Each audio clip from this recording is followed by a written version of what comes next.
Hi there, I'm Jennifer Stewart.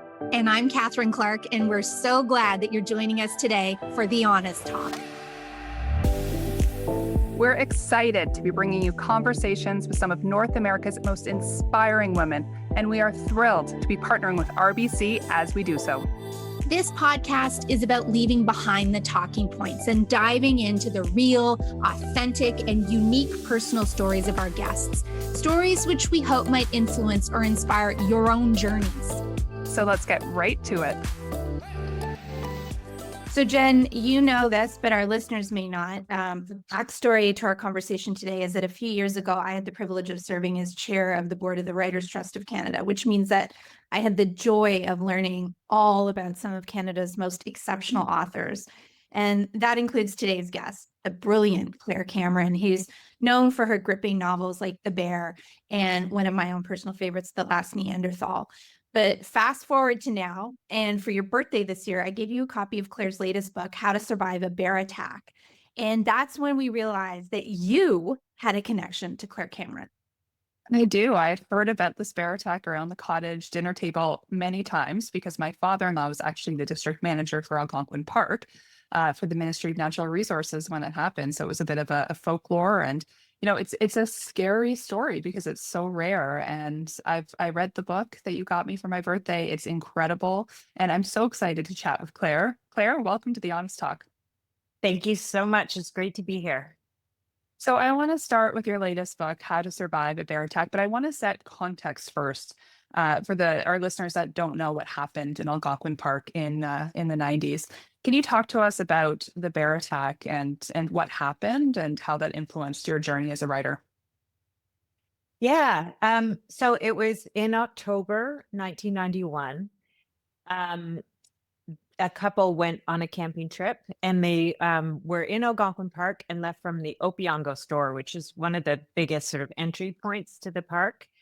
But they left the dock at 5:30 in the evening, and they were never seen again. On the Tuesday of that long weekend, Thanksgiving in Canada, their family and friends missed them and called the park office, and a search party was sent out, and their bodies were found on the campsite. And as the search party went to search for them, a bear rushed them. So that was, I guess, the beginning of starting to piece together the story for the park officials and the first responders who were there at the time. So I went to a summer camp the year before and after this happened. The first I heard of it, which I think was the same for a lot of people, is it was on the cover, the front page of the Globe and Mail, which used to be like a huge deal. And in that, the bear was described as 308 pounds of black fury. And I remember that so clearly. And I remember reading that the attack happened on Bates Island. And it sounded to me like a horror movie, like, Bates, Norman Bates and Psycho. And so it sort of sparked my imagination in the worst way. It did sound like a horror movie. At the same time, I knew black bears. I knew them as like overgrown raccoons that come and lick your barbecue and you clap and they ran off. I knew them as like shy, anxious creatures that avoided humans. So I couldn't reconcile this idea of like what I knew of black bears versus 308 pounds of black fury. I just couldn't put those two together. And I think I became haunted by this attack for many years. And I think my fear sort of wedged in between those two, what I thought I knew and what I'd heard. Well, and to follow up on that, just for readers who haven't yet read your book and who may not also, again, be aware of the story, Claire, the attack was quite, it was not just unusual, but it was particularly vicious and therefore unusual because black bears don't normally attack in the way that they did. And so this really did grip public consciousness as well. It clearly gripped you. But what brought you back to the idea of writing this book? What was the impetus? So I actually wrote a novel. That's exactly right. There's this attack is so rare because 2 people were killed It's much more common if a black bear does attack someone, it's usually someone on their own. But even that only happens about once a year in North America. Like it's so you're much more likely to get struck by lightning and way more likely to get in a car accident. But um, so I think that drove part of my obsession with this attack. I wrote a novel called The Bear in 2014.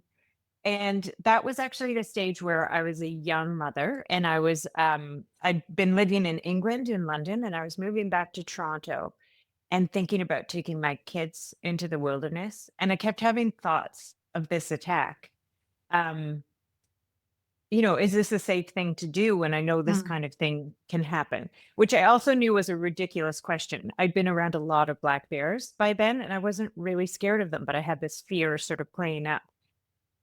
So that was kind of the first iteration. I actually was talking to a woman about that novel the other day, and she was saying how it's told through the eyes of a child. So it's not Mhm. quite horror, but it's because you're looking over her shoulder as the reader, and you know things that she doesn't. So I said to this woman, yeah, I think I was trying to write my fears down to like put them on paper and make them go away. And she said, well, thanks, because you gave them all to me. I was like, oh, sorry. Um, Lovely. but yeah, whoops. So then in 2018, I was diagnosed with cancer. Um, and it was melanoma, which is the deadliest kind of skin cancer. And my father had also died of this disease. Um, so it was in my recovery from the operation I had for cancer that I started getting obsessed with this bear attack again. And I realized I hadn't laid it to rest at all. If anything else, I'd gotten so wrapped up in the fictional side that I didn't actually know what happened. And I had this thought that if I found out exactly what happened and laid my questions to rest, that I could exist in reality rather than this sort of like nightmare scenario that I thought of. I was sort of trying to use facts to ground my fear, I guess. And that was what became the start of this book, the Isn't it investigation. really interesting reading the book? Because it actually took me a little bit of a reframe to say, okay, Claire wasn't at the site. This is just an event that she heard of in a place where she found solace that, she Mhm. can't fathom that something so destructive could happen in a place that she loves. And the notion of control, you've had so many things in your life, like we all do, that you just have had no control over. Your father's very tragic passing, your Mhm. diagnosis, and then this ideal representation of Algonquin Park that you had in your head kind of being torn away from you. Did you gain back a sense of control or a reflection on what control means in your life through writing this book? Yeah, so I should explain, I guess. Um, my father died when I was 9 years old, Yep. and he had melanoma, skin cancer. And it was a really, I don't know, I'm sure some of your listeners have experienced with, loved ones or whoever else had cancer in the 80s. It's still horrific now, but in the 80s, the treatments, like the chemo was more like a flamethrower than, it's much more precise now. So my dad was 6'5", and I think by the end of his life, he touched down to like 100 pounds. He just Wow. wasted away. And he died in our home, which was where he wanted to be. As a 9-year-old, it was hard to watch and hard to be a part of, and hard to experience my mom going through that as well. So I kind of went numb after that, and I remember my sister crying, and um, I wasn't sure why she was crying because I couldn't understand. I thought tears aren't going to bring them back. Why would you? So, in other words, I was sort of detached and numb. Um, and the thing that really brought me back to life was discovering canoeing and going out into the wild, on rivers, on lakes. It really sparked this outdoors side of me, which I've done ever since. But it was the thing that I connected with the land and then connected with people too in the outdoors. Just the idea of being on a canoe trip with a group, you get so close to people, and um if you burn the rice and someone forgives you, you really appreciate it or bonds you forever. Something about being together in wet socks. Um, but so that was the start of my outdoor career, and I went on to become an outward bound instructor, a tree planter, and it was really at the center of life, how I met my husband. Um, and then when I was diagnosed in 2018, they tested me for hereditary genetics. And I have a gene called the CDKN28, no, 2A. And it means that I'm very prone to melanoma and other things. So more than your average person. And my surgeon said to me, the one thing you can do is not be in the sun. Um, and I was like, oh no, sorry, it's me. I need to go outside. And I've been on glaciers and on lakes my whole life. And he said, it's impossible to have no UV exposure, but you've got to try and aim in that direction.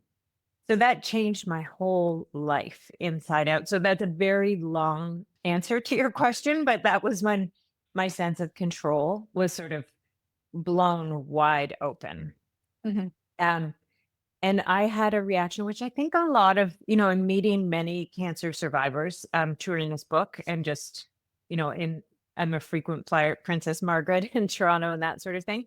I think a lot of people have this sort of control reaction to it. You start to control your diet and that sort of thing and anything external, Mhm. because cancer is a wild replication of the cells. Cells grow out of control. So I went through that stage, definitely. But in the course of writing this book, I really learned the value of letting go and understanding what it means to not be in control. And I think that's what this book is fundamentally about, me coming to terms with that. I talked to my husband last night about this interview and this conversation because I had Jen and I, of course, were reading additional articles about you, Claire, just to get more of a sense of the journey to inform the conversation that we're having here. And I was saying that, you had the conversation with your husband, who's equally outdoorsy, was really difficult because this was your life. And I think you even talked about at one point wondering how could this have a major effect on your marriage? And those are horrible things to have to think about. Like really the carpet was ripped right out from under your feet. Your whole life and everything that structured it was suddenly called into question. And then you guys found a way around it. Can you talk to us a little bit about that? Like how you just talked about giving up the sense of always needing to control things, but how did you get to that stage? How did you kind of find the workarounds that allowed you to continue living a good life? Yeah. I remember my husband. So my husband's from California, the Bay Area. And I remember about 6 months after I was diagnosed, he was on support staff. So he was a little bit behind me and realizing the consequences. And he just looked up one day and he said, "But I'm from California," as if my diagnosis, therefore couldn't make sense. And I still go through it on some days, this sort of bargaining, or I had a really funny reaction the first couple of days after my surgeon said you can't go in the sun. I wanted to call the manager, which is "But this is me." I have to. Um, so it actually started by, I have a very good dermatologist, Dr. Dworin at Women's College Hospital. And we were trying to, there aren't really good statistics for my condition because it's quite rare. And a lot of people haven't been tested, who might have it. It tends to be in the Scottish diaspora. But when I'd ask him really specific questions, he was sort of like, "Well, no one knows." And it's funny how I realized the extent to which you try and cling on to statistics and things to make decisions. But we sort of decided that it was sort of, with sunscreen, I could go out in UV2. So there's a 0 to 11 scale, and I have a UV monitor on my phone. And 2 is the rate at which like people don't burn, generally speaking. Like November in Toronto or many days in October, it's 2 all day long. So I kind of use that as a guideline. That was just helpful for finding ways to get out, because I decided I had to go out. Like there's, part of being alive for me is going out. So the first thing I started doing was running, because I can do that towards the end of the day. I run down by the lake because I live in the West End of Toronto, and I could wear protective clothing. I go in the winter and it's like only my eyeballs showing, so that's quite good. Um, but also I could be out and have a sense of like freedom and adventure. I run quite far and I go in extreme weather like that. Now I love the snowy days the most. But that was the sort of first way I started out. And then every year I've been adding a little more. So I have a large family in Nova Scotia, and we have a place on the water there. And usually the beach and the ocean is like the center of life, and it can't be for me anymore. But I started going for swims at dusk, and it's just incredible. I'm a bit chicken in cold water, so when I say swim, I'm more like ducking in.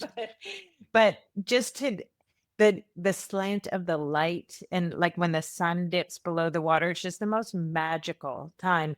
My family started coming down with me, and it looks like we're all glowing. Like it's this kind of beauty that I never would have seen otherwise, and I never would have experienced if I hadn't had this limitation. So I think that's it. It's like the limitations can start if you work within them, like a creative constraint. You can start to find beauty in there.